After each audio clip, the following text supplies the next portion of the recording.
Waste Bengal की chief minister Mamata Banerjee पर blame डाला जा रहा है। ब्लेम इस डाला जा repeated रहा है। देखो मैंने टाइटल दिया है Dhruv Rathee is a reason, बहुत सोच समझ के दिया है, क्यों दिया है। मैं आप लोगों को बताने जा रहा हूँ कि क्या उसने इस वीडियो के अंदर करा है। कोलकाता डॉक्टर के साथ जो एक रेप केस हुआ उसको, और हाथरस के साथ जो है उसने दोनों बयान दिए हैं, उसके बारे में हम बात करेंगे। दोनों वीडियो को जो है यहाँ पे डिकोड करने की कोशिश करेंगे और आपको बताएंगे कि कैसे प्रोपेगेंडा फैलाया जाता है, कैसे जो एक्चुअल रियल रूट कोज है उसको छुपा के एक रूलिंग पार्टी या फिर तुम्हारा जो पर्टिकुलर प्रोपेगेंडा है, एजेंडा है, उसके ऊपर एम्फसाइज करके पब्लिक को भ्रमित किया जाता है, रियल मुद्दे पे ना आके। वो भी एक बहुत बड़ा रीज़न होता है कि इस तरीके के जो क्राइम करके जो लोग आराम से निकल लेते हैं, वो उसके ज़िम्मेदार भी ध्रुव राठी जैसे लोग होते हैं। ये मैं आपको लोगों को यहाँ पे पूरे के पूरे वीडियो में बताऊंगा। चलिए देख लेते हैं कि ध्रुव राठी ने एक्चुअल में क्या गड़बड़ करी है। अपने दोनों वीडियो को मिला के देखते हैं। भाई एक कोलकाता वाला मामला है और एक हाथरस वाला मामला है। कोलकाता वाला मामले में इनकी चीफ मिनिस्टर है, इनकी बहुत प्यारी चहेती चीफ मिनिस्टर है, जो खुद ही अपने बारे में प्रोटेस्ट करती है और खुद ही रेजिग्नेशन मांगती है। किससे? तो भाई ममता बनर्जी से ही रेजिग्नेशन मांग रही है। उसके बारे में बात करेंगे। और हाथरस के ऊपर जहाँ पे बाकी उनकी जो पार्टी नहीं है, वहाँ पे बात करेंगे कि क्या किस तरीके का उसका बयानबाजी है। कोलकाता के आरजीकर मेडिकल हॉस्पिटल में 31 साल की रेजिडेंट डॉक्टर के रेप और मर्डर केस ने पूरे देश को हिलाकर रख दिया है। 14 अगस्त की रात को रिक्लेम द नाइट के प्रोटेस्ट देखने को मिले। हजारों औरतें और लोग सड़कों पर उतरे छोटे बड़े शहरों में जस्टिस की डिमांड करने के लिए। लेकिन इसी रात 40 के करीब गुंडे इस हॉस्पिटल में आकर प्रोटेस्टर्स पर हमला करने लग जाते हैं। प्रॉपर्टी को वैंडलाइज किया जाता है, पुलिस पर भी स्टोन पेल्टिंग करी जाती है और पुलिस को टीयर गैस का इस्तेमाल करना पड़ता है इन गुंडों को भगाने के लिए। कौन ये लोग थे, किस पार्टी से एफिलिएटेड थे, कोई नहीं जानता अभी। लेकिन वेस्ट बंगाल की जानता भाई, पुलिस कहाँ वो भजन कीर्तन कर रही है, वहां पे मंजीरा बजा रही है क्या? जब आप हाथरस वाले केस के अंदर पुलिस को जो है ठहरा रहे हो जिम्मेदार कोई भी बातों का, आप पुलिस के लिए बोल रहे हो कि भाई नहीं, हाथरस वाले केस के अंदर ये वही बोलेगा सेम चीज। ममता बनर्जी पर ब्लेम डाला जा रहा है इस रिपीटेड लॉ एंड ऑर्डर के फेलियर के चलते। सबसे बड़ा सवाल यहाँ सिर्फ ब्लेम डाला जा रहा है। देखो रिपीटेड लॉ एंड ऑर्डर, इसके शब्द देखो कि इसका ब्लेम डाला जा रहा है। तो भाई ब्लेम मतलब क्या है? वो हो ही रहा है ऐसा वहां पे। लॉ एंड ऑर्डर अगर जिम्मेदार है वहाँ की, वो होम मिनिस्टर है, वहाँ की वो चीफ मिनिस्टर है, और अगर वो फेलियर है तो ममता बनर्जी का ही फेलियर है। ब्लेम क्या, वो टोटली 100% रिस्पॉन्सिबल है इस चीज़ के ऊपर।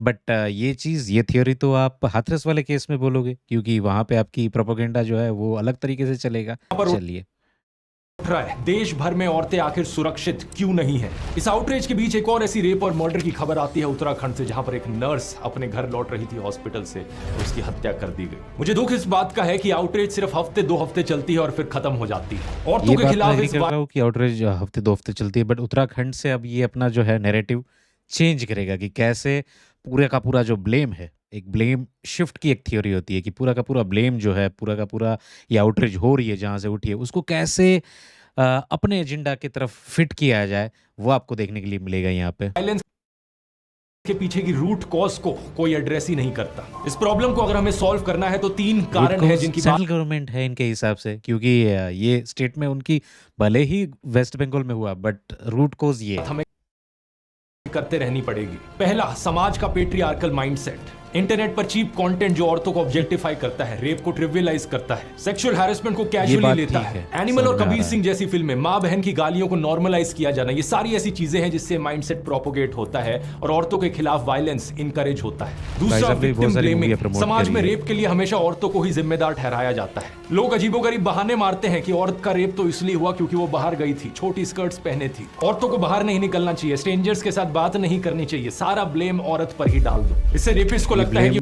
जो है वो बिल्कुल सही बात है यहाँ पे कि भाई ये ब्लेम जो है पूरा का पूरा औरतों के ऊपर डाला जाता है।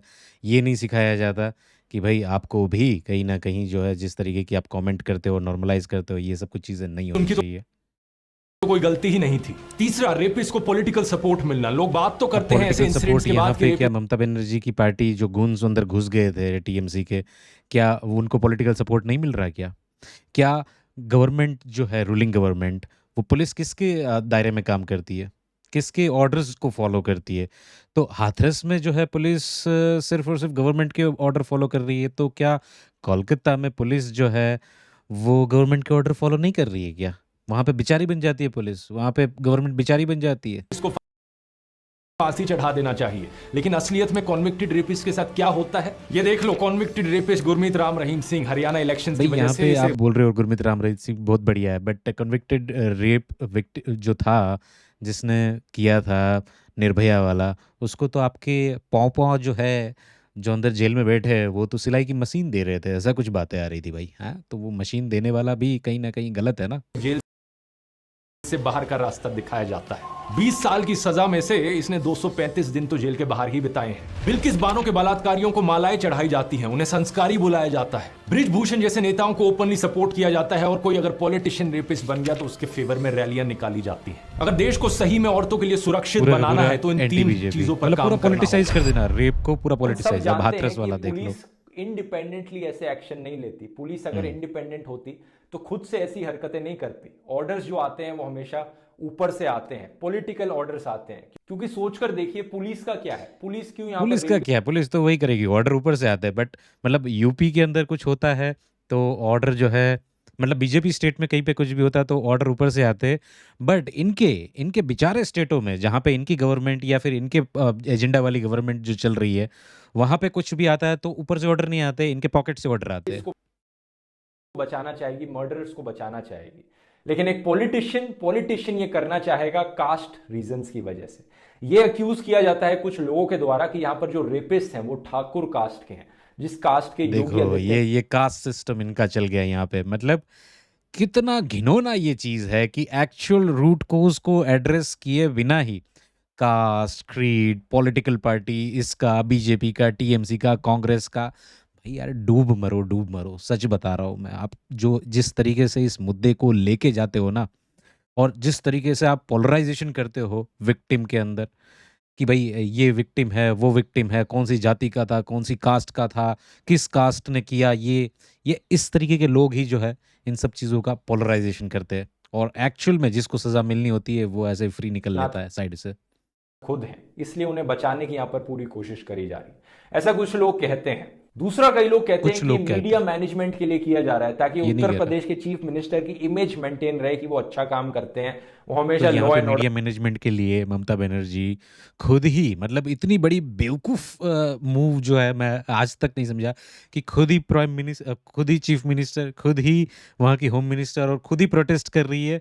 ममता बनर्जी खुद ही अपने आप को बोल रही है कि ममता बनर्जी रिजाइन कर दो। और वो जो ममता बनर्जी सीएम है वो पूछ रही है ममता बनर्जी होम मिनिस्टर को कि ममता बनर्जी होम मिनिस्टर, बताइए आपके क्या करना है। क्या ये एक्चुअल में पुलिस का फेलियर नहीं है, लॉ एंड ऑर्डर का फेलियर नहीं है?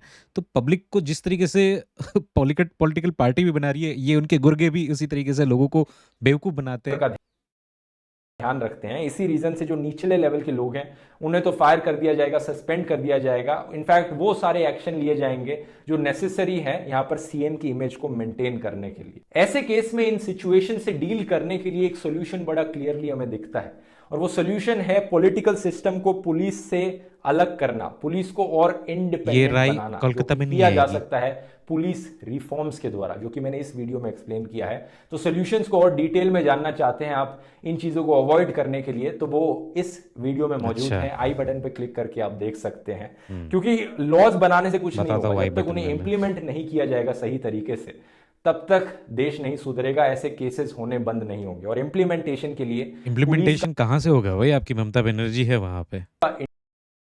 इंडिपेंडेंस बहुत जरूरी है। ऊपर से जब तक इस तरह के पॉलिटिशियन सीएम की कुर्सी पर बैठे हैं जिनकी राय में औरतें लायक नहीं है इंडिपेंडेंट रहने के, कहां आप एक्सपेक्ट करते हो देश में, उत्तर प्रदेश में औरतों को सुरक्षा मिलेगी? इनफैक्ट उत्तर प्रदेश में औरतों को सुरक्षा मिलेगी, वो पूरा का पूरा ब्लेम सीएम को।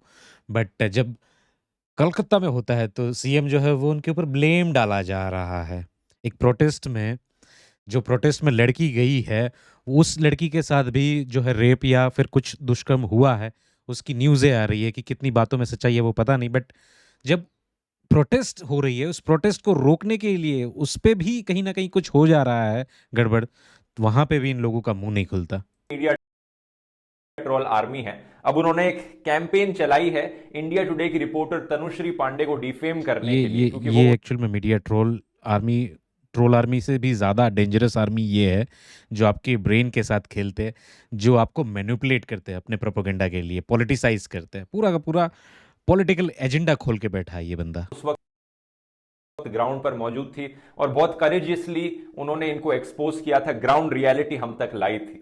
अब उनके खिलाफ एक कैंपेन चलाई जा रही है उन्हें डिफेम करने के लिए। उम्मीद करता हूं यहां पर बताओ, जस्टिस में अगर कोई बात उठाए तो उसको डिफेम करने के लिए किया जा रहा है। भाई थोड़ा सा अगर शर्म बाकी है ना तो चुल्लू भर पानी में डूब मरो और ये प्रोपोगेंडा बंद करो, और जो विक्टिम है उसको, उसकी फैमिली को सपोर्ट करो, और मेन ये रूट कोज वहाँ की जो गवर्नमेंट है, जहाँ पे भी होता है वहाँ की गवर्नमेंट, वहाँ की पुलिस, वहाँ का जो प्रशासन जो होता है वो रिस्पॉन्सिबल होता है, उसको रेजिग्नेशन के लिए बोलो वहाँ पे चीज़ों के लिए, ना कि उसको बचाया जाए।